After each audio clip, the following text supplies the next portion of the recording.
नमस्कार, स्वागत है आपका। मैं हूं आपके साथ अनंत। टाइम्स नाउ ने भारत पर 5 राज्यों के चुनाव पर 100 घंटों की सबसे बड़ी कवरेज का आगाज हो चुका है। चुनावी नतीजे आने तक आपको हर खबर से अपडेट रखने के लिए यह मेगा कवरेज शुरू की गई है। उत्तर प्रदेश में योगी आदित्यनाथ होंगे या अखिलेश यादव होंगे या कोई उलटफेर होगा, ये सबसे पहले सबसे सटीक तरीके से टाइम्स नाउ भारत पर ही आपको देखने को मिलेगा।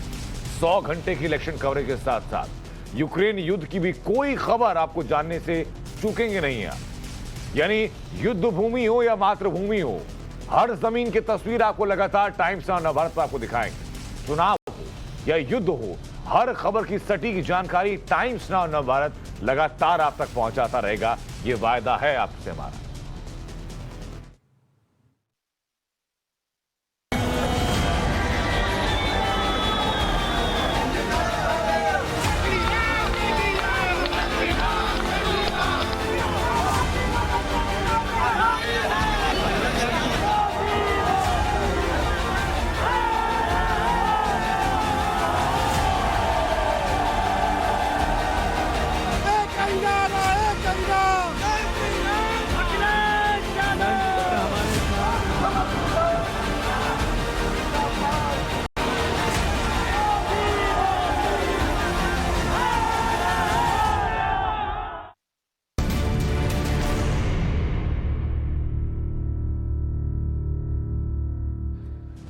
तो उत्तर प्रदेश के 7वें चरण की वोटिंग का काउंटडाउन शुरू हो चुका है और अब से कुछ ही देर में केंद्रीय गृह मंत्री अमित शाह और बीजेपी अध्यक्ष जेपी नड्डा एक प्रेस कॉन्फ्रेंस करने वाले हैं। उत्तर प्रदेश के चुनावों की कैंपिंग के दौरान यह पहली बार है कि अमित शाह और जेपी नड्डा एक साथ एक मंच से प्रेस कॉन्फ्रेंस करने जा रहे हैं। वो तस्वीरें जैसी सामने आएंगी वो आपको दिखाएंगे। सबसे पहले टाइम्स नाउ भारत पर आपको सीधे लिए चलेंगे वहीं पर।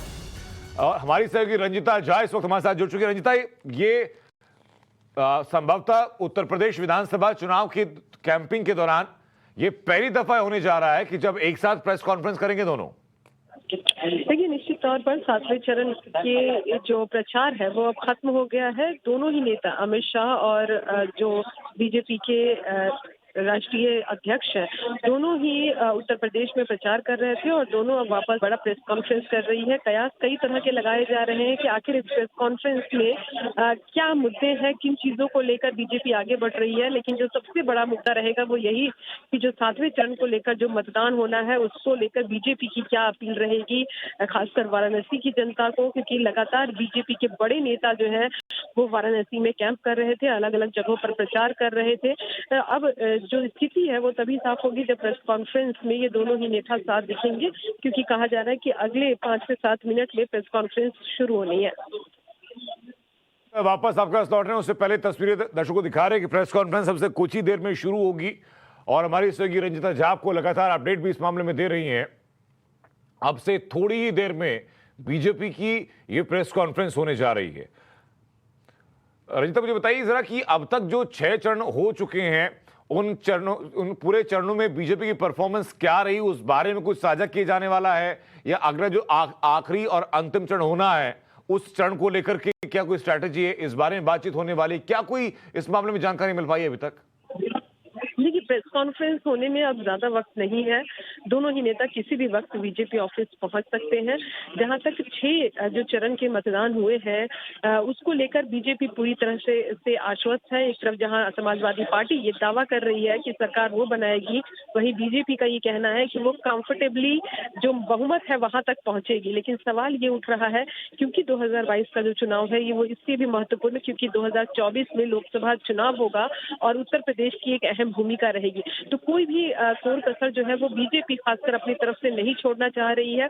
यही कारण है कि प्रधानमंत्री से लेकर सारे जो शीर्ष नेता और मंत्री हैं वो उत्तर प्रदेश में लगातार कैंपेनिंग में लगे रहे। तमाम जो शीर्ष नेता है उनका प्रचार भी रहा। ये जैसे प्रेस कॉन्फ्रेंस शुरू होती है वापस आपके पास लौटेंगे, इस बारे में पूरी जानकारी लेंगे। बहुत शुक्रिया आपका। लेकिन उत्तर प्रदेश में पूर्वांचल की जो आखिरी 54 सीटें बची हैं, उन 54 सीटों पर हो रहा यह मुकाबला हार या जीत तय करेगा, या फिर 6 चरणों में फैसला हो चुका है और आखिरी राउंड हार या जीत का सिर्फ अंतर तय करेगी। ये तमाम वो सवाल हैं जो कि सबके जहन में है। उत्तर प्रदेश के आखिरी चरण के लिए प्रधानमंत्री नरेंद्र मोदी ने वाराणसी में 2 दिनों तक चुनाव प्रचार किया। वाराणसी में पीएम मोदी सिर्फ एक प्रधानमंत्री की तरह नहीं, बल्कि वाराणसी के सांसद और सबसे बढ़कर काशी विश्वनाथ के एक भक्त की तरह भी नजर आए। पीएम मोदी ने वाराणसी में आम और खास सभी से अपने रिश्ते को अपनेपन से सींचा है। वाराणसी में इस चुनाव की अपनी आखिरी रैली में उन्होंने विपक्ष को न सिर्फ परिवारवाद पर घेरा, बल्कि उन पर नकारात्मक राजनीति का आरोप लगाया। पीएम का कहना था कि विपक्ष मोदी विरोध में अंधविरोध करने लगता है। हमारे गांवों की एक शक्ति ये भी है कि जब संकट आता है तो हर कोई गीले शिकवे भुलाकर एकजुट हो जाता है। लेकिन देश के सामने कोई चुनौती आती है तो एक घोर परिवारवादी इसमें भी राजनीतिक हित ढूंढते रहते हैं। भारत की सेना, भारत के लोग अगर संकट से लड़ते हैं तो ये उस संकट को और गंभीर बनाने के लिए उसमें जो भी परेशानियां पैदा कर सकते हैं पूरी ताकत से करते रहते हैं। ये हमने कोरोना के दौरान भी देखा और आज यूक्रेन संकट के दौरान भी हम यही अनुभव कर रहे हैं। भाई और बहनों, अंधविरोध, निरंतर विरोध, घोर निराशा, नकारात्मकता, यही इनकी राजनीतिक विचारधारा बन चुकी है। पूर्वांचल के मैदान में प्रधानमंत्री मोदी समेत बीजेपी का हर छोटा बड़ा नेता जोर लगा रहा है। लेकिन अखिलेश यादव का दावा है कि जनता ने साइकिल की वापसी पर मोहर लगा दी है। अखिलेश के मुताबिक जनता ने बीजेपी का धुआं निकाल कर रख दिया है। कि यहां के लोग जब धुआंधार वोट डालने को तैयार हैं तो मुझे पूरा यकीन है कि धुआं उड़ाने वाले इस बार धुआं धुआं हो जाएंगे। नौजवानों, जो गर्मी निकाल रहे थे 6 चरणों में ठंडे हो गए। बताओ, उनके नेता ठंडे हो गए कि नहीं हो गए? और उनके नेताओं ने अपनी गाड़ियों से झंडे उतार लिए, घरों से झंडे उतर गए कि नहीं उतर गए? अखिलेश का पूरा कैंपेन इसी नारे पर टिका कि 22 में बाइसिकल आ रही है। कल उन्होंने एक खड़ी हुई बुलडोजर पर साइकिल से करतब दिखाने वाला एक वीडियो ट्वीट किया। उनका संदेश ये था कि बुलडोजर वाले योगी आदित्यनाथ के खिलाफ साइकिल छलांग लगा चुकी है। आपको बता दें कि बुलडोजर को योगी आदित्यनाथ सरकार ने माफिया के खिलाफ कार्रवाई का प्रतीक बना दिया। अब अखिलेश यादव के इस ट्वीट पर केंद्रीय मंत्री और यूपी चुनाव में बीजेपी के सह प्रभारी अनुराग ठाकुर ने टाइम्स नाउ नवाबाद के editor in chief Naga Kumar के साथ इंटरव्यू में क्या कहा, ये सुनाते हैं आपको। अखिलेश जी ने स्वयं संदेश दे दिया, साइकिल लगी है नुमाइश में, नहीं आ रहे 22 में। देखिए ना जी, उन्होंने बता दिया बुलडोजर के कारण साइकिल नहीं आ रही है, क्योंकि बुलडोजर वाले बाबा ने अपराधियों से, माफियों से गरीबों की सरकार की जमीन 64,000 हेक्टेयर लगभग 1.5 लाख एकड़ भूमि खाली कराई है।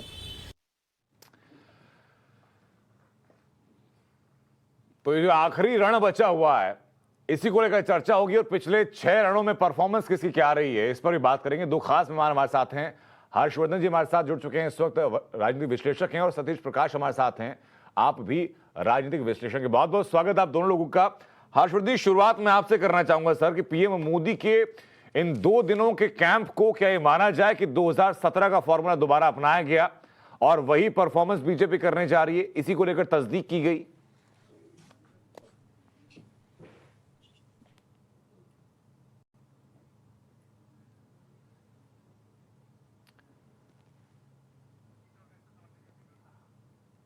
हर्षवर्धन जी, आप तक मेरी आवाज पहुंच रही है सर?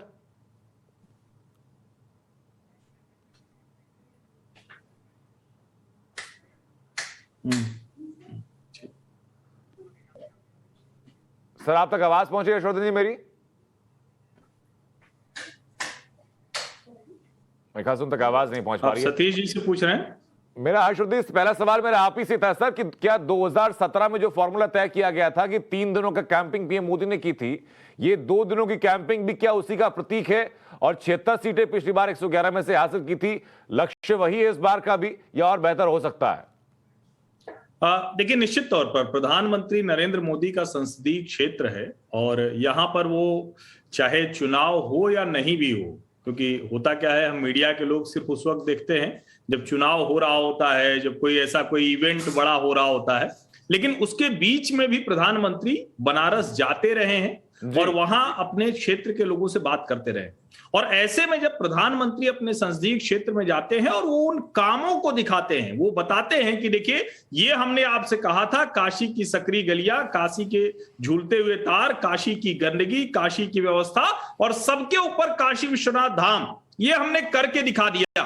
वो जब बताते हैं कि काशी से अब जितनी अप्रोच रोड है, चाहे वो प्रयागराज की हो या पूर्वांचल की तरफ की हो, सारे रास्ते किस तरह से बदल गए, तो लोगों को ये समझ में आता है, ये सीधे कनेक्ट होता है। और मुझे लगता है कि प्रधानमंत्री नरेंद्र मोदी जो 3 दिन वहां रहे हैं, उसका निश्चित तौर पर भारतीय जनता पार्टी के 7वें चरण के मतदान में उनके पक्ष में प्रभाव पड़ेगा। डॉक्टर सतीश प्रकाश, मुझे बताइए जरा कि अगर महाभारत की जो अंतिम लड़ाई है कुरुक्षेत्र में लड़ी गई थी, उत्तर प्रदेश चुनाव को अगर आप महाभारत की संज्ञा दें तो कुरुक्षेत्र तो पूर्वांचल बन चुका है, अब कुरुक्षेत्र में किसकी समीकरण आप कैसे देख रहे हैं? नहीं, देखिए आनंद जी, भारत कोई धार्मिक गुलाम नहीं है। भारत में लोकतांत्रिक व्यवस्था है और जानबूझ करके कुछ लोग जो है वो भारत को धार्मिक गुलामी की तरफ लेकर के जा रहे हैं। आप आस्था के मामले में क्या करते हैं, ये व्यक्तिगत मामला है, लेकिन राजनीति में आस्था को लेकर के आना या उसके ऊपर चर्चा कराना मैं इसको कोई बहुत बेहतर नहीं मानता जी। मेरा मानना है कि देश के प्रधानमंत्री जी निश्चित रूप से उत्तर प्रदेश से चुन करके आते हैं, लेकिन कुछ सवाल भी है ना। जब महामारी का काल था, यही उत्तर प्रदेश में तमाम बीजेपी के लीडर और उत्तर प्रदेश के माननीय मुख्यमंत्री योगी जी ये कह रहे थे कि हम कोरोना। नहीं, मुझे बताइए सर, ये धार्मिक गुलामी की जो संज्ञा दी आपने, इसका मतलब पहले समझाइए मुझे सर। नहीं, आप सुनिए। देखिए मैं फिर ये कहूंगा, हाँ, अगर आप महंगाई का रास्ता मंदिर से होकर के नहीं गुजरता, बेरोजगारी का रास्ता या बेरोजगारी का हल किसी मंदिर में नहीं है। अगर किसी की बेटी सुरक्षित नहीं है तो उसका रास्ता मंदिर नहीं है, उसका रास्ता कहीं ना कहीं थाना है, उसका रास्ता कहीं ना कहीं कानून व्यवस्था है। रोजगार मंदिर मैं सतीश प्रकाश जी वापस लौट रहा हूं आपके पास और धार्मिक गुलामी को और विस्तार से समझूंगा आपसे। योगी आदित्यनाथ प्रेस कॉन्फ्रेंस कर रहे हैं, वापस लौट रहे हैं सर। मैं जिसे आग्रह करूंगा कि हम सबसे सभी पत्रकार मित्रों से अपने प्रदेश के लोकप्रिय और कर्मठ अध्यक्ष श्री स्वतंत्र देव सिंह जी और मेरे दोनों वरिष्ठ सहयोगी श्री केशव जी अभी कुछ ही देर में इस विषय को ज्वाइन करेंगे और दिनेश जी यहाँ पर मौजूद हैं। इन सब की ओर से मैं आपका स्वागत करता हूँ। पीसी के इस उसमें काफ़ी दिनों के बाद हम लोग संवाद कर पा रहे हैं, क्योंकि पिछले 2 महीनों के एक मैराथन दौड़ के बाद देश के सबसे बड़े राज्य के चुनाव प्रक्रिया को, चुनाव प्रचार के कार्यक्रम को शांतिपूर्ण तरीके से समारोह करने के उपरांत हम लोग आए हैं और इसीलिए इन सब पर आपसे चर्चा की जाए, इसीलिए यह विशेष हम लोगों ने पीसी यहाँ पर बुलाई है।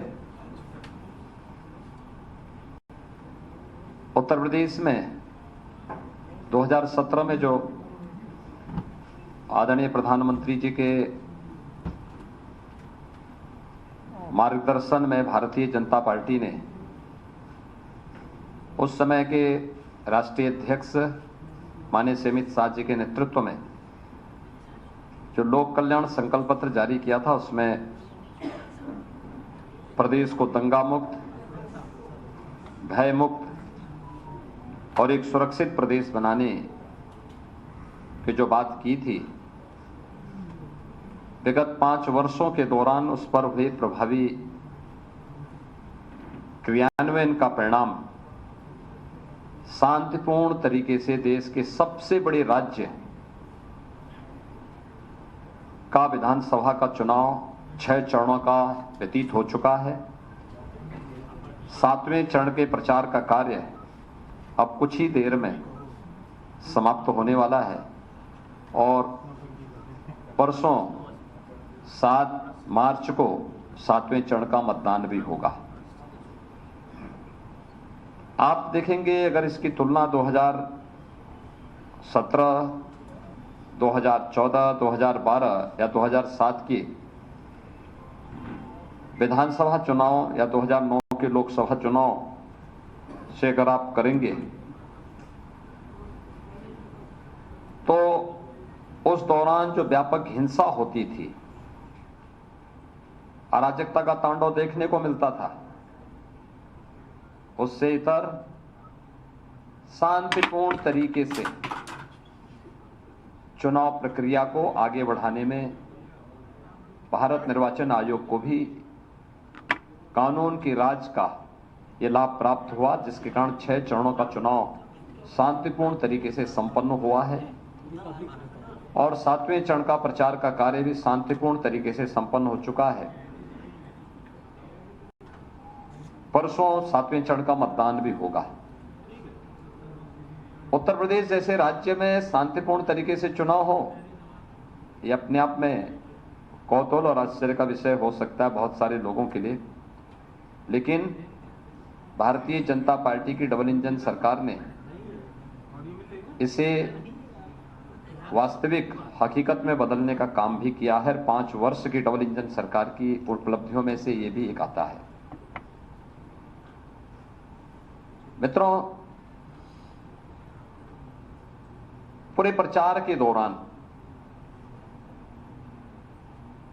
प्रदेश के अंदर सभी 75 जनपदों में हमें जाने का अवसर प्राप्त हुआ और पिछले 2 महीनों के दौरान मैं इस बात को कह सकता हूं कि Bharatiya Janata party double engine सरकार ने जो कहा सो करके दिखाया था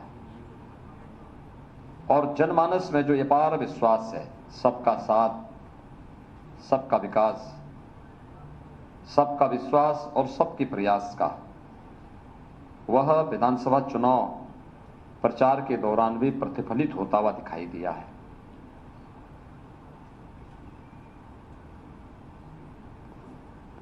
यह सच है कि 2014 से पहले प्रदेश की राजनीति को भी और देश की राजनीति को भी कांग्रेस और अन्य क्षेत्रीय दलों ने जाति, मत, मजहब, क्षेत्र, भाषा और तमाम अन्य बातों के आधार पर विभाजित कर दिया था और इस उधेड़-बुन में मूल बिंदुओं पर ध्यान नहीं जा पाता था। पहली बार देखने को मिला है जब 2014 में प्रधानमंत्री मोदी जी के नेतृत्व में इलेक्शन लड़े गए और भारत के सामान्य निर्वाचन के लिए उस समय इलेक्शन के एजेंडे को जो धार उन्होंने दी थी, लोकसभा चुनाव के पहले प्रधानमंत्री जी ने नारा दिया था सबका साथ और सबके विकास का। लोगों को लगता था कि ये वास्तव में क्या है, लेकिन जब 2014 में सरकार बनी और सरकार ने अपने बिंदुओं को फोकस किया, देश की आंतरिक और बाह्य सुरक्षा को लेकर, देश की आस्था के सम्मान को लेकर, देश की इंफ्रास्ट्रक्चर डेवलपमेंट को लेकर के और गरीब कल्याणकारी योजनाओं का लाभ बिना भेदभाव के प्रत्येक नागरिक तक पहुंचाने का,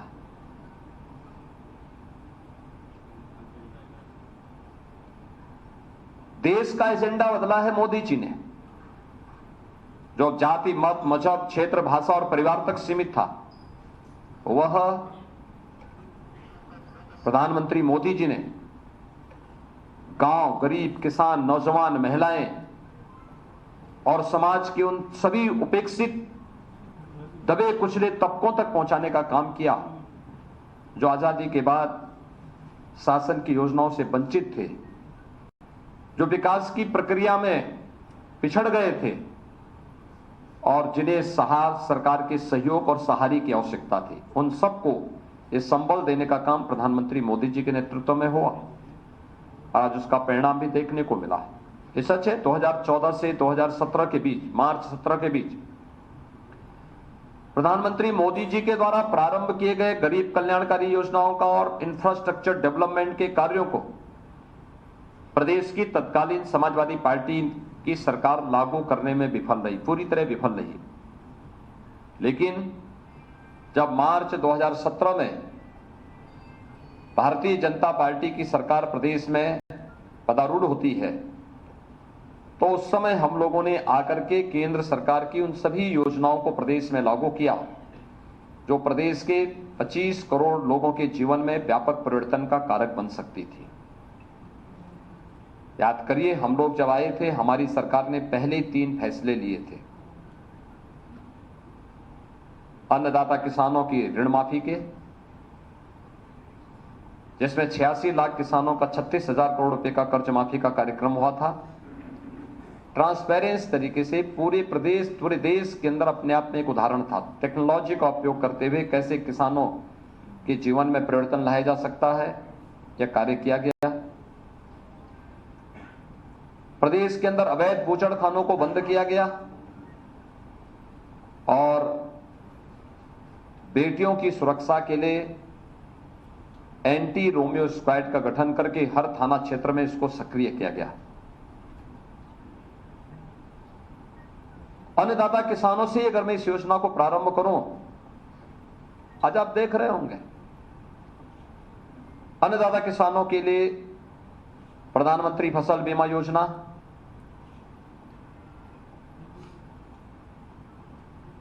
एमएसपी की घोषणा 1967 में हुई, लेकिन वास्तविक रूप से अन्नदाता किसानों को उनकी उपज का 1.5 गुना दाम मिल जाए, यह प्रधानमंत्री मोदी जी ने 2017-18 में लागू कराया। उत्तर प्रदेश में प्रोक्यूरमेंट की पॉलिसी भारतीय जनता पार्टी की डबल इंजन सरकार लेके आई। किसान की उपज को खरीदने के लिए कोई बिचौलिया नहीं होगा, कोई आड़ती नहीं होगा, किसान को उसकी उपज का दाम सीधे मिले, यह भी भारतीय जनता पार्टी की डबल इंजन सरकार ने किया। किसान को अपनी फसल को और कई बहुत फसल अपने खेत में उगा सके, इसके लिए प्रधानमंत्री कृषि सिंचाई योजना का उपयोग किया गया। दशकों से लंबित बाण सागर परियोजना, अर्जुन सहायक परियोजना, सरयू नहर राष्ट्रीय परियोजना जैसी 1.5 दर्जन से अधिक परियोजनाओं को पूरा किया गया। 22 लाख हेक्टेयर से अधिक भूमि को सिंचाई की सुविधा प्रदेश के अंदर उपलब्ध करवाने का कार्य इस दौरान डबल इंजन सरकार ने किया। अन्नदाता किसानों को शासन की योजनाओं का भरपूर लाभ देते हुए उनके जीवन में परिवर्तन लाने का काम भारतीय जनता पार्टी की सरकार ने लिया और वर्तमान में 2,54,00,000 से अधिक किसान उत्तर प्रदेश के अंदर ऐसे हैं जो प्रधानमंत्री किसान सम्मान निधि का लाभ प्राप्त 6,000 रुपए सालाना प्राप्त कर रहे हैं। मित्रों, गन्ना किसानों का 1,62,600 करोड़ रुपए से अधिक का गन्ना मूल्य का भुगतान मात्र 5 वर्ष के अंदर भारतीय जनता पार्टी की डबल इंजन सरकार ने किया है। अगर इस पूरी राशि को आप 2003 से लेके 2017 के बीच सपा बसपा सपा की सरकार के कार्यकाल को देखेंगे, इतना गन्ना मूल्य का भुगतान इन पूरे 3 कार्यकाल में भी ये लोग नहीं कर पाए थे। कोरोना कालखंड में भी कोई चीनी मिल बंद नहीं हुई, सभी चीनी मिलें अपना काम करती रही, चलती रही, और जब तक गन्ना किसान के खेत में गन्ना है तब तक चीनी मिलें चलेंगी। उस संकल्प को सरकार ने लागू भी किया। मित्रों, अन्नदाता किसान वह किसान भी है, पशुपालक भी है। अवैध बूचड़खाने उनके सामने चुनौती थी। हमने आने के तत्काल बाद 2017 में अवैध बूचड़खाने बंद किए। हम ये भी जानते थे कि इसके कुछ साइड इफेक्ट होंगे और इसीलिए हम लोगों ने 2018-19 से हर जनपद में पर्याप्त मात्रा में गौ आश्रय स्थल खोलने प्रारंभ कर दिए थे। 9 लाख गौवंश वर्तमान में गौ आश्रय स्थल में है। 3 प्रकार की योजनाएं हमारी इस संबंध में चल रही हैं। एक, सरकार के संरक्षण में बेसहारा गौवंश के संरक्षण की योजना। दूसरी, सहायता योजना के अंतर्गत जो किसान बेसहारा गौवंश को अपने यहां ले जाकर के पालेगा, उसका पालन करेगा, पर गौवंश उसे 900 रुपये की राशि सरकार देती है। 4 गौवंश एक पशुपालक को देने की हम छूट देते को उसको अनुमन्य करते हैं। और तीसरी योजना कुपोषित परिवारों के लिए है, जिसमें बेसहारा गौवंश को जो गौ आश्रय स्थल से उन्हें उपलब्ध करवाने का कार्य किया जाता है और उसमें 900 रुपये हर गौवंश का उस परिवार को दिया जाता है। ब्याई हुई गाय देते हैं उस परिवार को। 9 लाख गौवंश की सेवा और उनके संरक्षण का कार्य इस रूप में हो रहा है। उत्तर प्रदेश के मुख्यमंत्री आदित्यनाथ योगी की प्रेस कॉन्फ्रेंस आप सुन रहे थे। वापस प्रेस कॉन्फ्रेंस का रुख करेंगे, उससे पहले दोनों खास मेहमान हमारे साथ लगातार बने हुए हैं। सतीश प्रकाश जी, बताइए जरा कि जो आपने धार्मिक गुलामी का जिक्र किया था सर, जरा पहले उसको समझा दीजिए आप।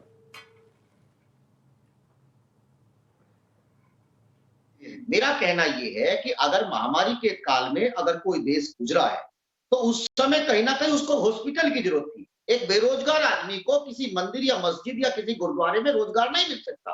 कोई भी पढ़ा लिखा व्यक्ति अगर उसको शिक्षा चाहिए तो मंदिरों में जाकर के वो अपनी आस्था प्रकट कर सकता है, लेकिन एजुकेशन के लिए कहीं ना कहीं उसको एजुकेशनल इंस्टीट्यूशन की तरफ भी जाने पड़ेगा। अब जैसा गन्ना किसान है, गन्ना किसान को मंदिर में जाने से या मस्जिद में जाने से क्या फायदा है? कहीं ना कहीं माननीय मुख्यमंत्री जी ने झूठ बोला है ना। ये कहा है कि गन्ना किसानों को इन मंदिर मस्जिद बनाने से कोई फायदा नहीं हुआ। जब से योगी जी की सरकार आई है मात्र 10 रुपए गन्ना किसानों का रेट बढ़ाया है। और जहां गन्ना मूल्य की बात कर रहे हैं, 2 मंडल मेरठ मंडल। अच्छा, गन्ना मूल्य के ऊपर मैं बात करूंगा सर, फिर चर्चा हालांकि लंबा चली जाएगी, लेकिन आपने बात करी तो मुझे बताइए जरा कि गन्ना मूल्य का भुगतान कितना हुआ है जी। गन्ने के किसानों को 2017 से और 20 के बीच में भुगतान कितना हुआ? नहीं, आप सुनिए, मेरी बात को सुनिए ध्यान से। देखिए, आप सरकार में हैं, नहीं 14 दिन में सतीश प्रकाश जी, आपके सारे सवाल सरमाते सर, मेरी जिज्ञासा भी तो है, शांत कर दीजिए कि 2007 से 12 या फिर 2007 से जो पहले की सरकार है उनको आप छोड़ दीजिए, 7 से 12, 12 से 17 और 17 से 20, इन 3 सरकारों में मूल्य कितना बढ़ाया गया है छोड़ दीजिए, भुगतान कितना हुआ बता दीजिए। देखिए सुनिए आनंद जी, सुनिए, 2007 से लेकर के 2012 तक गन्ना किसानों का भुगतान 14 दिन के अंदर कराना बहुजन समाज पार्टी की सरकार ने सुनिश्चित किया। मैं सर आपको आंकड़े देता हूं सतीश प्रकाश जी, एक सेकंड, आप चाहें तो मैं आंकड़े देता हूं कि सबसे ज्यादा जो गन्ना मूल्य बढ़ाया गया हाल ही के सरकार में, वो निसंदेह मायावती सरकार ने बढ़ाया जी। लेकिन भुगतान के मामले में वो आज की सरकार से कहीं पीछे रही।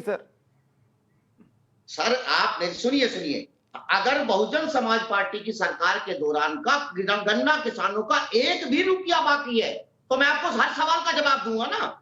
अगर आज सरकार ये दावा कह रही है कि हमने तमाम लोगों का भुगतान करा दिया, हाँ। तो 2 मंडल बता रहा हूं, मेरठ मंडल और सहारनपुर मंडल, हाँ। आज भी 2200 करोड़ रुपए गन्ना किसानों का मील के ऊपर पिछले साल का बकाया है। हाँ। अभी इस साल की बात मत कीजिए, हाँ। अभी आपने 14 दिन में गन्ना भुगतान नहीं कराया। हाँ। दूसरी बात एक बात मैं जरूर कहूंगा कि जहां गोवंश की बात कही है, अगर माननीय मुख्यमंत्री जी ये कह रहे हैं कि जो भी पशुपालक होगा उसको 900 रुपये देंगे, अगर 9 लाख गाय अगर सरकार से कहीं ना कहीं 900 रुपये महीना पा रहे हैं तो उत्तर प्रदेश की सड़कों के ऊपर किसानों के खेत के अंदर ये गाय कहां से आई? अच्छा। ऐसा तो नहीं है। अच्छा, आपका कहना यह कि चाहे गन्ना किसान का भुगतान का मूल्य हो, गौवंश का खेती को नुकसान पहुंचाना हो, आपके मुताबिक ये उत्तर प्रदेश चुनाव का एक बड़ा मुद्दा रहा है और सरकार, मौजूदा सरकार इस मामले में फेल साबित हुई है। यही एनालिसिस, यही विश्लेषण आपका है अगर मैं गलत नहीं हूं तो? ये सवाल मुझसे पूछा है सर आपने? जी सतीश जी, विश्लेषण आपको यही है ना इन टोटल? नहीं, आप सुनिए, देखिए सुनिए, गाय गंगा या राम हो, ये चुनाव में 2017 का जो घोषणा पत्र या संकल्प पत्र या जिस तरह के चुनावी वायदे बीजेपी कर रही थी, यहां से राम गायब है, यहां से कहीं ना कहीं गंगा गायब है। गंगा के ऊपर आप सवाल नहीं हो सकते। गोवंश को लेकर के जो आपके ऊपर आशा, ये मैं नहीं लगा रहा, उत्तर प्रदेश का तमाम किसान ये कह रहा है वो दिन में मजदूरी करते हैं, रात में कहीं ना कहीं जाकर के जागते हैं। ये सरकार से सवाल पूछेंगे ना, और उत्तर प्रदेश की सड़कों के ऊपर गायब क्यों है, ये सवाल रहेंगे। दूसरी बात, एक बात जो कहूंगा कि अगर योगी जी की सरकार है और बेटी के लिए रोमियो स्क्वाड बनाने की आप बात कर रहे हैं, तो कहीं ना कहीं सरकार के ऊपर सवाल है। आपने उन्नाव की बेटी को क्यों नहीं सुरक्षा प्रदान की, आपने हाथरस की बेटी को क्यों नहीं सुरक्षा प्रदान की, आपने शाहजहांपुर की बेटी को क्यों नहीं सुरक्षा प्रदान करी, और ये तमाम मुद्दे हैं। अगर योगी जी वास्तव में इतने निश्चित होते और खुशी को आपने क्यों छोड़ दिया, ये बताइए ना। सतीश प्रकाश जी, देखिए बहुत साधारण सी बात है सर, चुनाव के 6 चरण जा चुके हैं, अब सरकार की कमियां निकालने का वक्त जा चुका। एक बेटी, अब तो वक्त ये आया कि उन कमियों का जनता के जहन में कितना स्थान था, या उन कमियों को लोगों ने कितना माना कि नहीं माना। लेकिन धार्मिक गुलामी वाली बात की आपने सर, ये आपने जवाब अभी तक दिया नहीं है। मैं फिर आपके पास लौटूंगा, लेकिन इसी बीच अखिलेश यादव इस पूरे चुनाव के दौरान समाजवादी पार्टी ने क्या क्या वायदे किए, और पीएम मोदी ने वाराणसी में इन वादों को कैसे कोरा वादा कहा, और क्यों कहा कि जनता को फायदा सिर्फ डबल इंजन सरकार दे सकती है, ये सुनवा देते हैं। मैं वापस लौट रहा हूं चर्चा पर।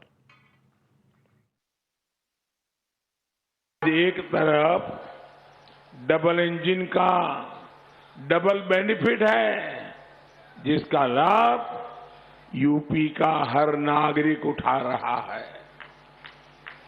दूसरी तरफ गौर परिवारवादियों की कोरी घोषणाएं हैं जो कभी पूरी ही नहीं हो सकती। जान ले, बनारस में सब गुरु केहू नहीं चेला,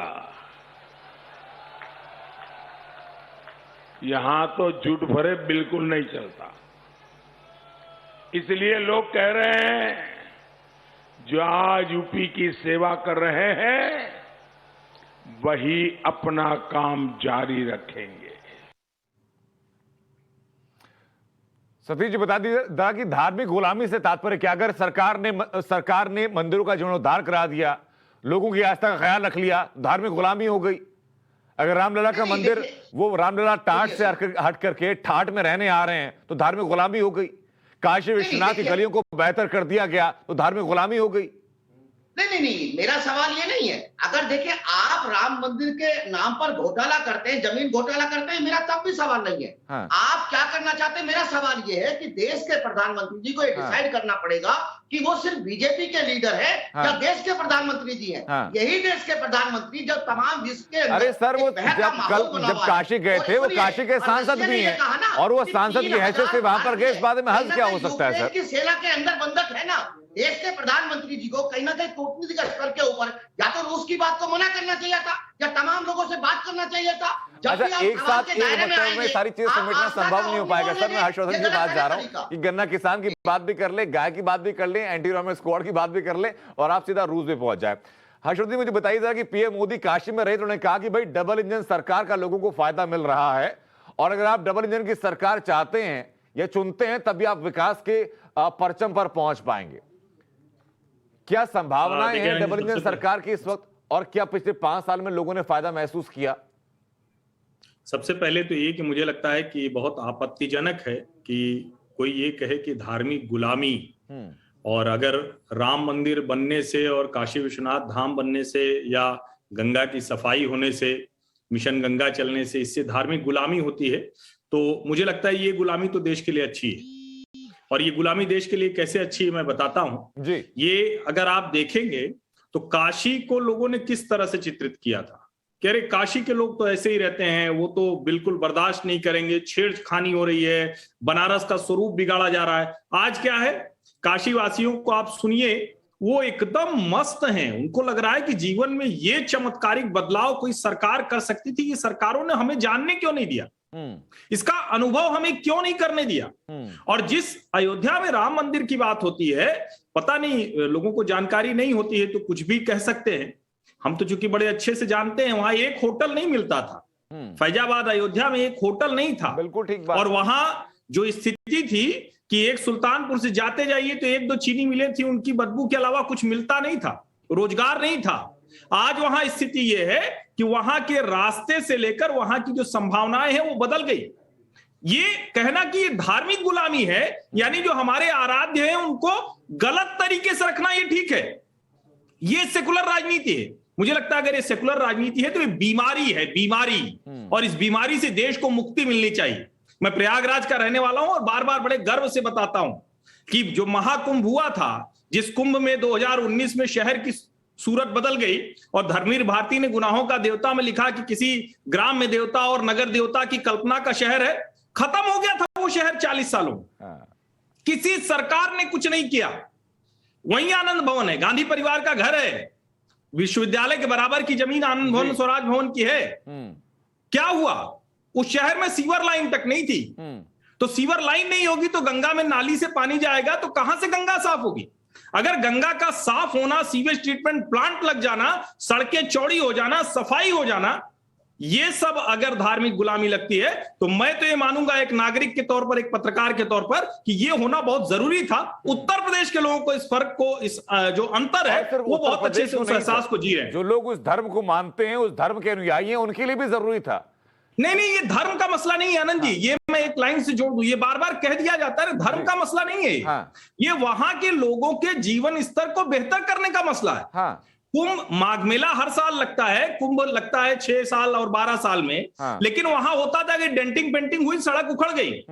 शहर की जो इंफ्रास्ट्रक्चर फैसिलिटी है उसमें आमूल चूल परिवर्तन कर दिया जाए। तो ये धर्म का मसला क्यों है? ये मसला है लोगों के जीवन स्तर का। अश्विनी, धर्म का जिक्र मैंने इसलिए किया कि कल हमारे लगभग 8 से 10 साथी इस वक्त काशी में मौजूद थे। देश के अलग अलग हिस्से से आए हुए लोगों से उन्होंने मुलाकात की।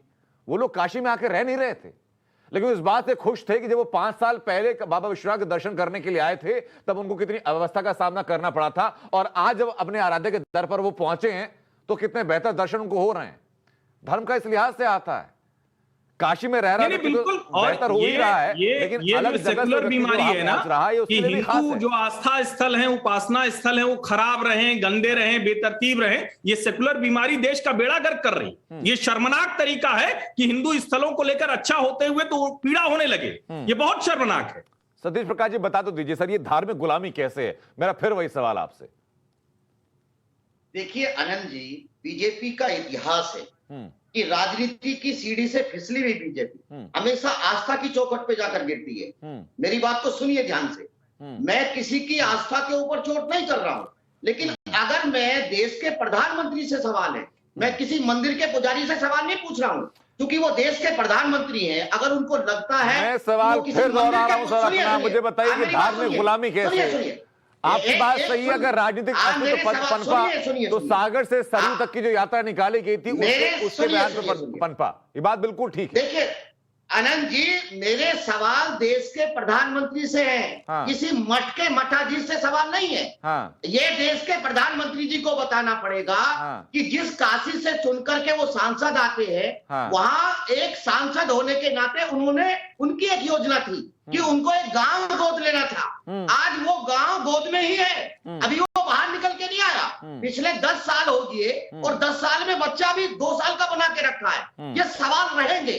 मैं ये नहीं चाहता कि काशी के लोग क्या चाहते हैं, लेकिन ये इस बात के ऊपर मेरा सवाल रहेगा कि काशी के लोगों को सिर्फ भांग चाहिए, उनको गांजा चाहिए, या उनको सिर्फ धार्मिक उन्माद चाहिए? ये गलत है।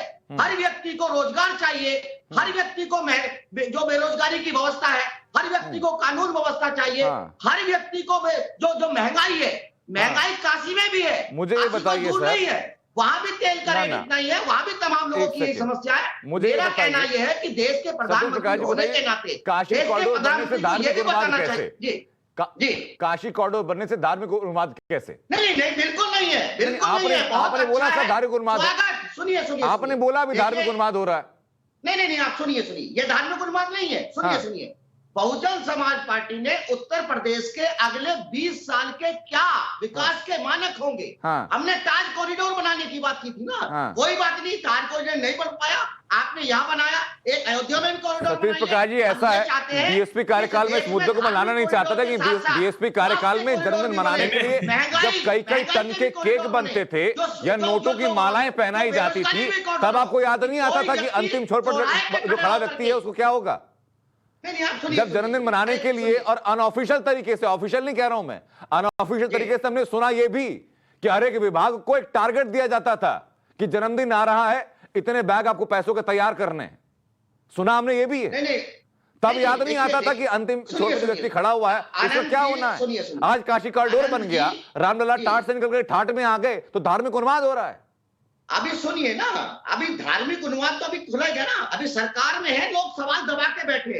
अभी तो मठ की संपत्ति भी जांच होगी ना। हाँ। ये सारी चीजें अब तो करवाइए सर, अभी सुनिए, करवाइए सर। इस मामले में आपको पीआईएल दाखिल करनी है तो पीआईएल दाखिल कर लिए, कोर्ट में जाना तो कोर्ट में जाइए, लेकिन सिर्फ बयानबाजी के लिए बातें कहना ठीक नहीं है सर। सिर्फ बयानबाजी के लिए बातें कहना ठीक नहीं है। वापस लौट रहा हूं आपके पास। राघवेंद्र दुबे हमारे साथ हैं, बीजेपी से जुड़े हुए हैं। राघवेंद्र दुबे मुझे बताइए सर, मैं आ रहा हूं सतीश जी आपके पास। राघवेंद्र दुबे मुझे एक सवाल का जवाब दीजिए। पहली बात तो ये कि क्या ये क्यों कहा जा रहा है कि जिस सरकार ने अगर मंदिरों का जीर्णोद्धार करवा दिया, रामलला की नगरी को संवार दिया, धर्म नगरी को संवार दिया, वो धार्मिक गुलामी की तरफ लोगों को धकेल रही है। देखिए, हम ये तो नहीं कहते धार्मिक गुलामी के, जो प्रधानमंत्री का काम है उसे प्रधानमंत्री को वो काम करना चाहिए। बात यह है कि हम पहले भी कहा कि भोजन और भजन दोनों एकांत के होते हैं। इसका अगर कोई सड़क पर आकर के उसका ड्रामा करे, पाखंड करे, तो निश्चित रूप से वो पुजारी नहीं हो सकता। उसके हृदय में न भगवान भोलेनाथ बसते हैं न और कोई बसता है।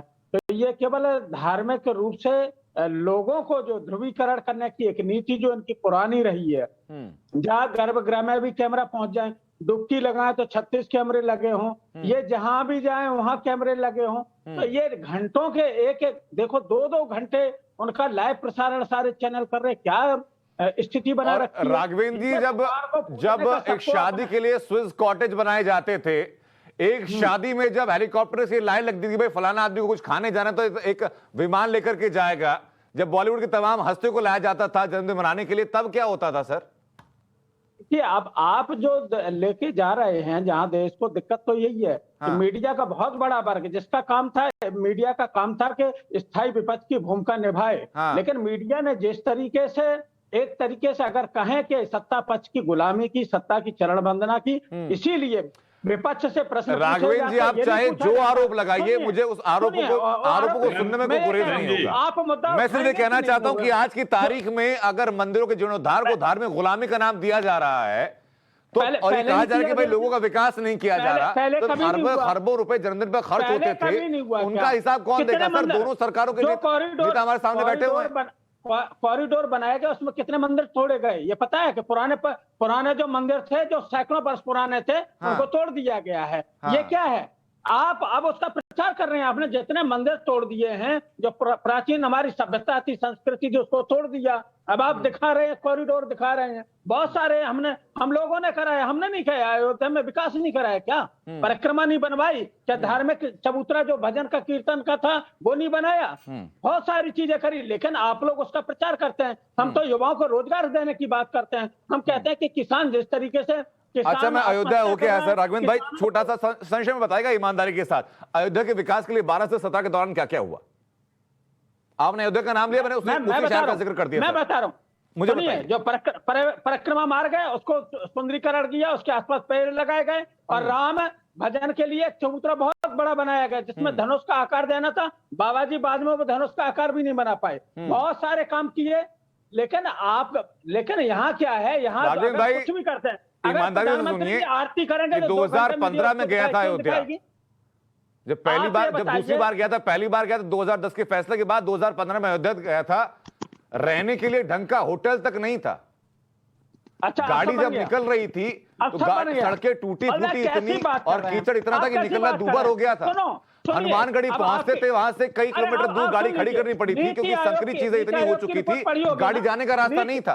अरे नीति आयोग की आपने रिपोर्ट पढ़ी होगी। अरे सर, नीति आयोग आप कहां से आ गए? वो रिपोर्ट भी बात कर लूंगा। मुझे आप अयोध्या की बता दीजिए, अयोध्या का जिक्र आपने किया, और ये किसी कानून सुनी बात ही कर रहा हूं मैं, ये अपनी आंखों देखी बात कर रहा हूं मैं। आप कह रहे हैं बात करेंगे तो नीति आयोग की रिपोर्ट आ जाएगी आनंद जी, ये बात समझिए। सबसे गरीब राज्य है, तो ये लोग क्या कर रहे हैं? इनके नेता जो एक एक करके सारी बातें कर लूंगा सर, क्योंकि हवाई बातें नहीं चलने वाली हैं। कह दे किसानों के लिए बहुत कुछ किया, किसानों के लिए बहुत कुछ किया। ये बताइए राघवेंद्र जी जरा, सपा सरकार में उत्तर प्रदेश में सूखा पड़ा था ना, हजारों किसान थे, फसल बर्बाद हुई थी, कितने का मुआवजा दिया था? 10 रुपए के चेक दिए थे, 8 रुपए के चेक दिए थे किसानों को, लाखों रुपए का टेंडर लगा करके 100 रुपए के चेक बांट रहे थे आप ये भी बताइए, किसानों के लिए दिया कि नहीं दिया आपने? बताइए सर, किसने की थी? दिया कि नहीं दिया आपने 10 रुपए के चेक? इस सरकार ने की क्या? 10-10, 80-80 रुपए के चेक आपने किसानों को दिए कि नहीं दिए? किसान की 10 रुपए की फसल बर्बाद हुई है। किसानों का ऋण माफ हमने काम करने का काम किया। आपने क्या किया? बीजेपी सरकार ने कुछ किया क्या? बीजेपी ने कुछ नहीं किया। राघवेंद्र भाई, ऐसे बात नहीं बनेगी सर। सरकार से चाहे जितने सवाल पूछिए, बौछार कर दीजिए सरकार पर सवालों की, लेकिन लोगों से झूठ मत बोलिए कि हम लोगों ने ये किया, हम लोगों ने ये किया। मैं वापस लौट रहा हूँ, आलोक अवस्थी हमारे साथ हैं, डमरू बजा रहे हैं, बीजेपी से जुड़ चुके हैं हमारे साथ आलोक अवस्थी बजा रहे हैं। आलोक जी बताइए जरा कि आज की तारीख में सतीश प्रकाश जो यहाँ पर हैं, राघवेंद्र दुबे हमारे साथ हैं, उनका कहना यह है कि भाई चाहे गाय की सेवा का मसला हो, चाहे गाय को सड़क से उठा करके गौशाला पहुंचाने का मसला हो, कोई वादा पूरा आपने नहीं किया। उनका कहना ही, चाहे गन्ना किसान के भुगतान की बात हो, चाहे किसानों के लिए बिजली व्यवस्था की बात हो, कोई काम आपने नहीं किया। और इसलिए अखिलेश यादव दावा कर रहे हैं कि भाई 6 चरणों में वो जीत हासिल कर चुके हैं। देखिए, सपने देखने में किसी को कोई रोक नहीं सकता है। अखिलेश यादव के सपने में भगवान कृष्ण आते हैं और कहते हैं कि जो है तुम जो है तमाम तरह की बातें अखिलेश यादव कहते हैं। और सपने में ही अखिलेश यादव ने बहुत सारे पुल बनाए, बहुत सारे महल बनाए, उनके फीते भी काटे। और जब